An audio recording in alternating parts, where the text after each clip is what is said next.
بہلول کا نام آپ نے سنا ہوگا، یہ مشہور مجاذیب میں سے یہ مجذوب گزرا ہے۔ تو یہ دریائے دجلہ کے کنارے گھومتا تھا اور لوگ اس سے ملتے تو جو اس کی زبان سے نکلتا وہ پورا ہو جاتا۔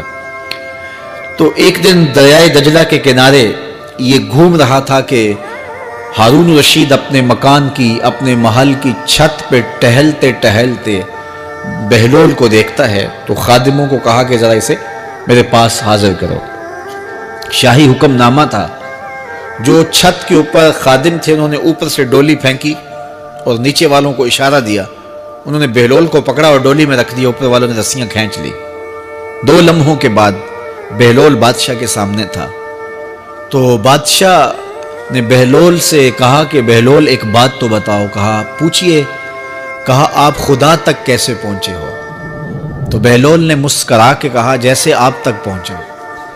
تو بادشاہ کا تو خیال تھا کہ کوئی بڑی باریک بینی سے کوئی فلسفہ بتائے گا، لیکن یہ 2 لفظوں میں اس نے کہہ دیا جیسے آپ تک پہنچا۔ بادشاہ نے کہا میں نہیں سمجھا، حضرت آپ سمجھا دیجئے۔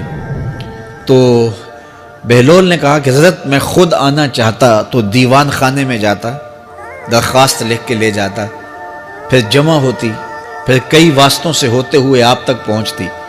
آپ پھر مجھے وقت دیتے ملاقات کا، 6 ماہ بعد، سال بعد۔ اس وقت پہ میں تیار ہو کے ملاقات کرنے آتا، آپ کے کوئی شاہی مہمان آ جاتے تو پھر ملاقات منسوخ ہو جاتی، پھر بھی آپ کی مرضی ملاقات ہوتی نہ ہوتی۔ میں چاہتا تو مہینے سال لگ جاتے، لیکن ملاقات پھر بھی آپ کی مرضی پہ، اور جب آپ نے چاہا ہے تو 2 گھڑیاں بھی نہیں لگی۔ تو کہا بندہ چاہے تو کروڑوں سال بھی بیت جائیں، اس کے قرب کی کوئی انتہا نہیں ہے، لیکن جب وہ چاہے تو 2 گھڑیاں بھی نہیں لگتی۔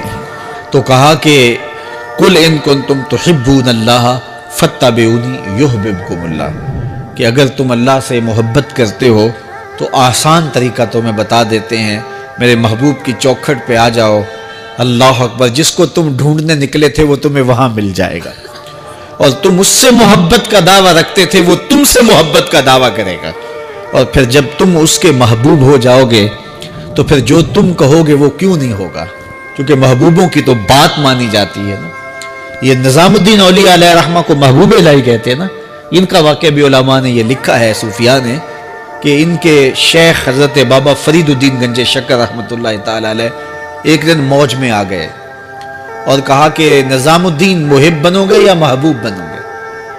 تو یہ بڑی خدمت کرتے تھے اپنی شیخ کی، تو کہا کہ محب بنو گے یا محبوب؟ تو کہا حضرت اگر اجازت ہو تو اپنی ماں کو نہ پوچھاؤں۔ اللہ اکبر، ان لوگوں کی مائیں بھی تو صاحب حال ہوا کرتی تھیں۔ تو کہا کہ اگر اجازت ہو تو اپنی ماں کو نہ پوچھاؤں کہ محب بننا ہے یا محبوب بننا ہے؟ کہا جاؤ تمہیں اجازت ہے۔ تو گھر کی طرف روانہ ہوئے، 1 دن کا سفر کیا۔ راستے میں ایک فقیر تھا مجذوب، جو راستے میں بیٹھا تھا، حالت اس کی عجیب سی تھی۔ تو یہ سلام کر کے گزرنے لگے تو وہ مسکرا کے بولا محب بنو گے یا محبوب؟ تو حیرت زدہ ہو گئے کہ اسے کیسے پتا چل گیا، یہ تو میرے شیخ کا اور میرا راز ہے۔ تو رک گئے، کہا کہ حضرت اگر آپ بتا دیں تو بہت اچھا ہو۔ کہا نہیں ماں سے پوچھو، جو وہ بتائے گی وہی بن جانا، اور اگر ماں نے نہ بتایا تو کل آ جانا، اسی وقت یہاں ملاقات ہوگی، پھر میں بتا دوں گا۔ خیر چلے، رات کو پہنچے، والدہ کی خدمت میں سلام پیش کیا، پاؤں دبائے اور کہا کہ شیخ موج میں آ گئے اور کہا محب بنو گے محبوب بنو گے؟ تو میں نے کہا ماں سے پوچھ لوں۔ تو میں اماں جی آپ سے پوچھنے آیا ہوں، راستے میں یہ واقعہ بھی ہوا۔ تو ماں نے کہا کہ بیٹے تم صبح ناشتہ کر کے پلٹ جانا، اور وہ جو راستے میں تیرے دل کی بات بوجھ گیا، وہ کوئی صاحب حال تھا، وہ تمہیں صحیح بتا سکے گا کہ محب بننا کہ محبوب بننا۔ خیر یہ صبح ناشتہ کر کے ماں کے پاؤں پکڑے، اجازت طلب کی اور واپس نکلے، اور وہاں جا کے دیکھا تو کوئی فقیر نہیں ہے۔ بڑے حیرت زدہ ہوئے، دائیں بائیں سے پوچھا کہ یہاں کل ایک بابا بیٹھا تھا۔ کہا وہ تو کل کے فوت ہو گیا۔ تو کہا اس کی قبر کہاں ہے؟ کہا قبر کس نے بنانی تھی اس کی؟ وہ گندگی کے ڈھیر پہ لوگوں نے پھینک دیا۔ دل میں بڑے حیرت زدہ ہوئے، اتنا با کمال تھا، لیکن اپنی حالت یہ، خیر وہاں چلے گئے اور جا کے کھڑے ہو کے پوچھنے لگے بندہ خدا دل کی باتیں بوجھتا تھا، اور میرے ساتھ وعدہ کیا تھا کہ اگر ماں نے نہ بتایا تو کل آنا، اور اپنا پتہ ہی نہیں تھا کہ کیا ہونے والا ہے۔ یہ بات کہی تو بابا اٹھ کے بیٹھ گیا۔ عرش فرش تے بانگا ملیاں تے مکے پہ گیا شور، بلے شاہ سا مرنا ناہی تے گور پیا کوئی ہور۔ ہاں اٹھ کے بیٹھ گیا اور کہا کہ نظام الدین، محبوب بننا، محب نہ بننا۔ محبوں کا یہ حال ہوتا ہے، نہ کفن ملتا ہے نہ دفن ملتا ہے۔ محبوب بنو گے تمہاری قبر پہ بھی میلے لگیں گے۔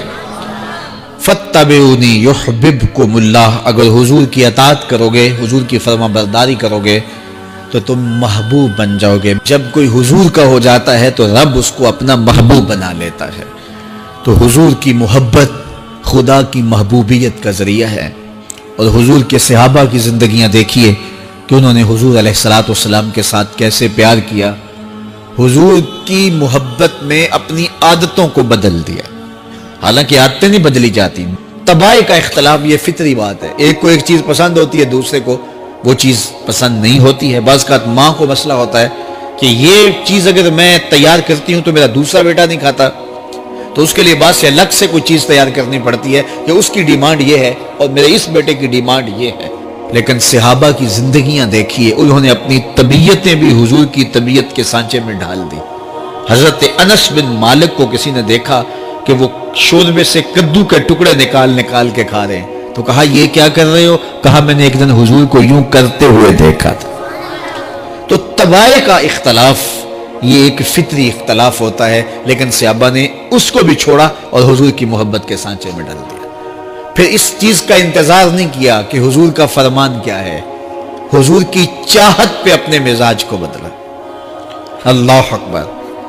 حضور علیہ السلام مدینہ المنورہ کی گلی سے گزر رہے تھے، ایک گنبد نما مکان بن رہا تھا، اور ایسے مکان حضور کو پسند نہیں تھے۔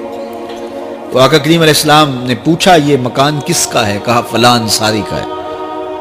حضور گزر گئے، چہرے پہ تھوڑے سے ناگواری آثار حویدہ ہوئے۔ کسی نے اس صحابی کو بتا دیا کہ حضور گزرے تھے، تیرے مکان کو دیکھا، شاید پسند نہیں آیا۔ 2-4 دن کے بعد حضور دوبارہ گزرے، دیکھا کہ وہاں ملبے کا ڈھیر پڑا ہوا تھا۔ فرمایا اس صحابی کو بلایا گیا، کہا میں پرسوں ترسوں گزرا تھا، تیرا مکان دیکھا تھا، یہ کیا ہوا؟ عرض کی میں نے گرا دیا ہے۔ فرمایا کیوں؟ عرض کی سنا تھا آپ کو پسند نہیں، سنا تھا آپ کو پسند نہیں۔ میں اور آپ دیکھیں ہمارا کیا کیا حضور کو پسند ہے، سر سے لے کر پاؤں تک، نجی زندگی سے لے کے سیاسی زندگی تک، اپنے امور ذات سے لے کر کے اپنی معاشرتی زندگی تک، ہمارا کیا کیا حضور کو پسند نہیں، اور ہر وہ چیز بدل دیں جو حضور کو پسند نہیں۔ اس ویڈیو کو شیئر ضرور کریں، ہو سکتا ہے آپ کے ایک شیئر سے یہ بات کسی کے دل میں اتر جائے۔